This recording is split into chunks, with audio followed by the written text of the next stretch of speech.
बालाजी चिप्सच्या पॅकेटमधून आळी आणि बुरशी आढळले, ग्राहकांमध्ये संताप। शहरातील एका नागरिकाने खाण्यासाठी घेतलेल्या बालाजी चिप्सच्या 10 रुपयाच्या पॅकेटमध्ये जिवंत आळी आणि बुरशी आढळल्याची धक्कादायक घटना उघडकीस आली आहे। संबंधित पॅकेटवर मे 2025 पर्यंतची एक्सपायरी डेट छापलेली असूनही त्यामध्ये असा घाणेरडा प्रकार आढळल्याने नागरिकांमध्ये तीव्र नाराजी व्यक्त होत आहे। ग्राहकाने पॅकेट उघडताच त्यामध्ये जिवंत आळी आणि बुरशीची स्पष्ट चिन्हे दिसून आली, त्यामुळे आरोग्याच्या दृष्टिकोनातूनही हा प्रकार गंभीर मानला जातोय।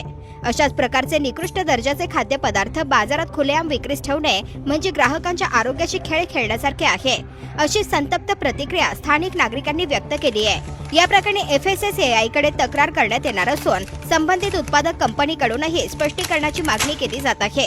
अशा घटनांमुळे बालाजी सारख्या मोठ्या ब्रँडवर विश्वास ठेवणाऱ्या ग्राहकांचा भ्रमनिरास होत असून अन्न सुरक्षा विभागाने तातडीने तपास करून संबंधित उत्पादकावर कारवाई करावी, अशी मागणी जोर धरू लागली।